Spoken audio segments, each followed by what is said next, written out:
ராம் ராம். வாழ்க வளமுடன். Voice of காஞ்சி நேயர் அனைவருக்கும் இனிய மாலை வணக்கம்.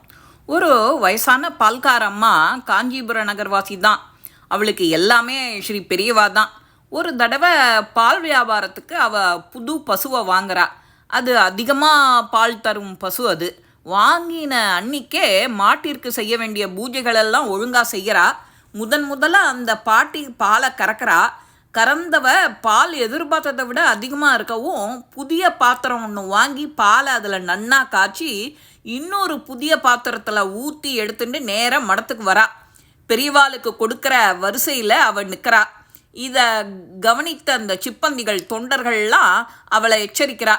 பெரியவாள்லாம் இதெல்லாம் சாப்பிட மாட்டா அப்படின்னு அவகிட்ட சொல்கிறா. அதையெல்லாம் அவள் காதில் வாங்கிக்கவே இல்லை.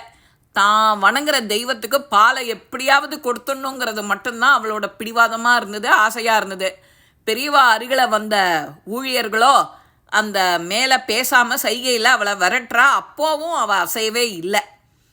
பெரியவா அவளை நிமிர்ந்து பார்க்குறா. அவள் முகத்தில் இருந்த பக்தி அவருக்கு உயர்வாக புரிஞ்சுது. வேண்டாம்னு கை பிசைஞ்ச ஊழியர்களையும் ஒரு தடவை பார்க்குறா பெரியவா.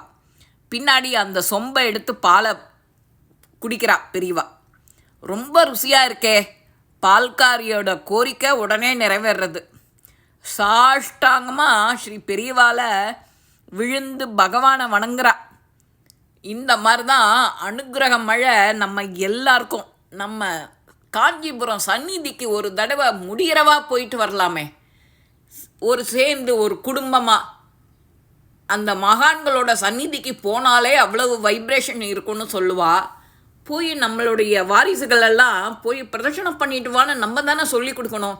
தெரியாததை நாம் தான் முன்னிருந்து வழிகாட்டியாக இருக்கணும். இந்த காலத்தில் இந்த மாதிரி பக்தி பண்ணுறதும் அவளுக்கு தெரியணும், நம்மளை பார்த்து தெரியணும். நாமளே ஒன்றும் பண்ணாமல் இருந்தோன்னா நம்மளுடைய வாரிசுகள்லாம் என்ன செய்யும்?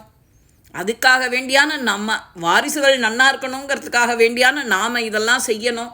ஒரு பூவை எடுத்துகிட்டு போகணும், ஒரு எலுமிச்சம்பழம் மாலை போடலாம், நம்மளால் என்ன முடியுமோ அதை செஞ்சுட்டு வரலாம். இந்த அங்கே இருக்கிற வைப்ரேஷன் நம்ம காரியங்கள் எல்லாம் ஜெயமாக்கி கொடுக்கும். அதில் சந்தேகமே கிடையாது. இந்த பதிவும் உங்கள் எல்லாருக்குமே பிடிச்சிருக்கும். லைக் பண்ணுங்கோ, ஷேர் பண்ணுங்கோ, பெல் பட்டனை கிளிக் பண்ணுங்கோ, சப்ஸ்கிரைப் பண்ணுங்கோ, கமெண்ட்ஸ் பாக்ஸில் கமெண்ட்ஸ் போடுங்கோ. ஸ்ரீ மகாபெரிவா திருவடிகளே சரணம். நல்லதே நடக்கும். ஆனந்தமாக இருப்போம் நண்பர்களே. வாழ்க வளமுடன்.